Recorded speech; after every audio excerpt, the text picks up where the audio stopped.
Hello my dear students. Today we will learn about the pollination in maize.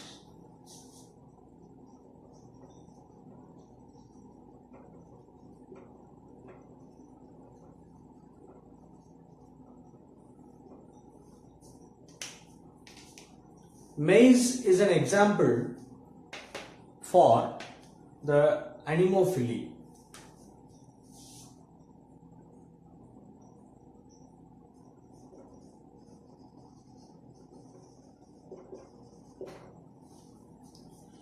So, how the wind is carrying the pollen grain for the pollination and how it is effectively takes place with the help of wind. இதைத்தான் நாம இன்னைக்கு பார்க்க போறோம். காற்று மூலமா எப்படி அந்த மகரந்த துகளானது கடத்தப்படுகிறது, எப்படி அது ஒரு முழுமையான நிகழ்வாக நடக்கிறது, அதை நம்ம பார்க்கலாம். இந்த மெய்ஸ் அப்படிங்கிறது அதனுடைய தாவரவியல் பெயர், the botanical name.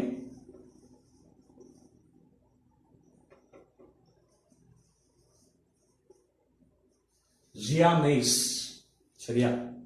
இப்போ இந்த தாவரத்தினுடைய சில பண்புகளை பார்க்கலாம். We will see some important characters of the Zea mays. The Zea mays is an unisexual flower or unisexual plant. There are two categories. It may be monoecious or dioecious. இப்போ monoecious-னா என்ன? ஒருபால் தன்மை கொண்ட தாவரம். இந்த தாவரம் மெய்ஸ் அப்படிங்கிறது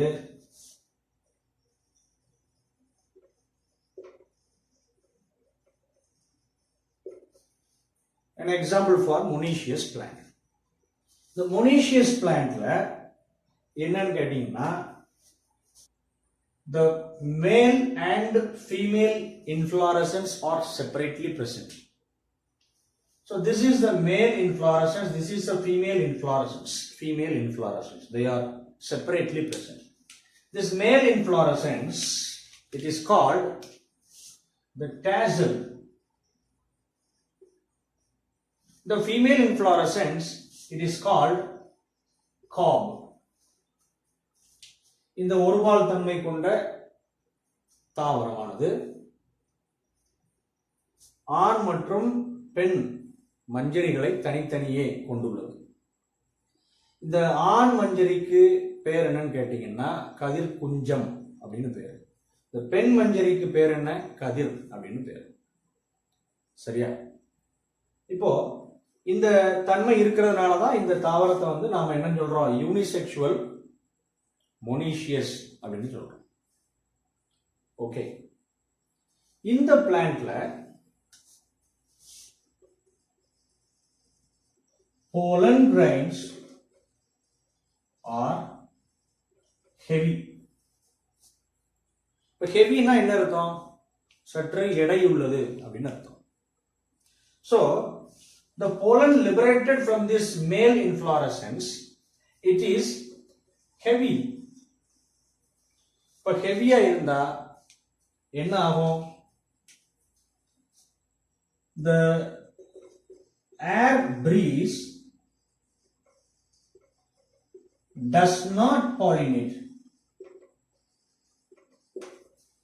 லேசா அடிக்கிற அந்த காத்துனால என்ன நடக்காது?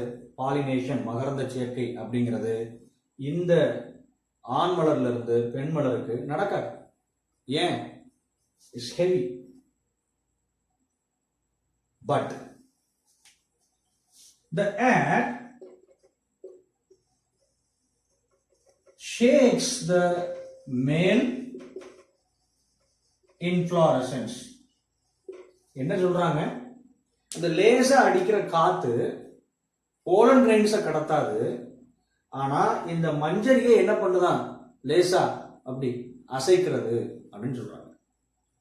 Because of that, the shaking of the male inflorescence causes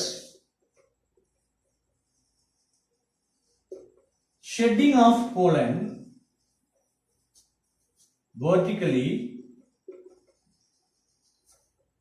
on to the stigma. That is very important. Do you understand that? So அந்த காற்றுல அசைற அந்த ஆண் மஞ்சரியிலிருந்து மகரந்த துகளானது செங்குத்தாக கீழ் நோக்கி விழுகிறது. இப்ப கீழ் நோக்கி விழுகிறது, it falls down. சரி, அப்ப கீழ் நோக்கி விழுகிறது அப்படின்னா அந்த கீழ் நோக்கி இருக்கிற அந்த தாவரத்தினோட பகுதியில் என்ன இருக்கணும்? ஃபீமேல் ஃபிளார் இருக்கணும். இப்போ இந்த மஞ்சரியினுடைய தகவமைப்பு எப்படி இருக்குன்னு பாருங்க. This male inflorescence, ஆண் மஞ்சரியானது, it is only on the terminal region of this maize plant. And the female inflorescence எங்க இருக்கு? கீழ் பக்கத்துல பக்கவாட்டுல இருக்கு. தமிழ்ல சொல்ல போனா laterally at எந்த பக்கம் இருக்கு? sides. Do you understand that? At the lower level, the female inflorescence, it is laterally arranged at the lower level only. So, இப்போ இந்த சென்டென்ஸ் அப்ளை பண்ணுங்க. இந்த sentence, shaking of the male inflorescence causes shedding of pollen vertically onto the stigma. காற்றினால் அசைக்கப்படுகின்ற அந்த ஆண் மஞ்சரியிலிருந்து மகரந்த துகளானது கீழ் நோக்கி விழுகிறது அப்படிங்கிறது இப்போதான் நமக்கு நல்லா தெரியும். ஏன்? ஆண் மஞ்சரி தாவரத்தினுடைய நுனியில இருக்கு, பெண் மஞ்சரி எங்க இருக்கு? கீழ் பக்கத்துல பக்கவாட்டுல இருக்கு. அதனால ரொம்ப ஈஸியா என்ன நடக்கும்? இப்போ காற்றில் அசைகின்ற அந்த ஆண் மஞ்சரியிலிருந்து மகரந்த சேர்க்கையானது எளிதாக நடக்கும்.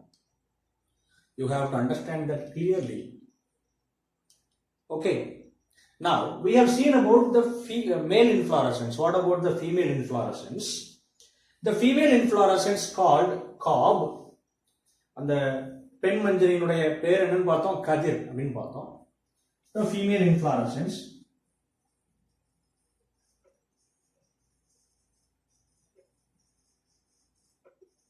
has the long stigma. It projects above the leaves. இந்த இருக்கு இல்லையா, இதுதான் இந்த அமைப்பு.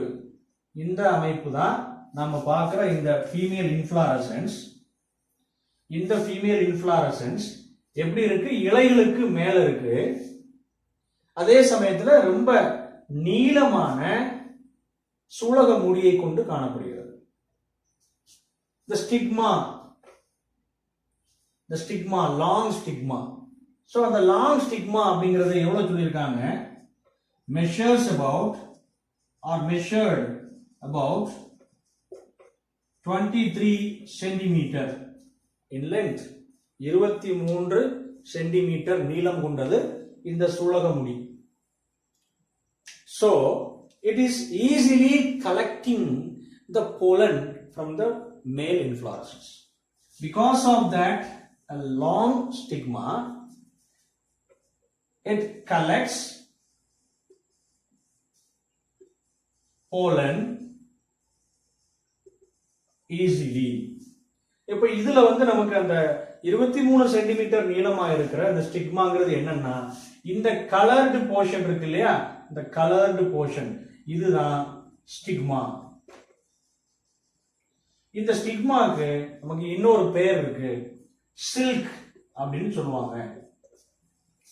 சோ இந்த சில்க் அப்படின்னு சொல்லப்படுற ஸ்டிக்மா 23 சென்டிமீட்டர் நீளம் இருக்கிறதுனால தாவரத்தின் நுனியில இருந்து விழுற அந்த மகரந்த துகளை ஈஸியா கேட்ச் பண்ண முடியும், பிடிக்க முடியும். ஏன்னா இலைகளுக்கு மேல வரைக்கும் இந்த காப், அந்த பெண் மஞ்சரியானது வளர்ந்து காணப்படும். புரியுதா? இதுதான் இந்த பாலினேஷன் இன் மிக்ஸ். சரியா? சோ மறுபடியும் ஒரு தடவை சொல்றேன்.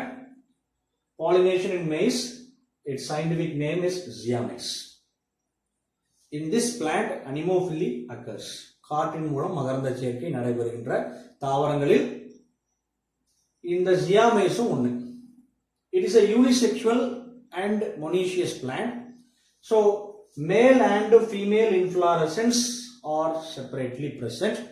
Male inflorescence always at the tip, the terminal region of the maize plant. Female inflorescence is present laterally at the lower level.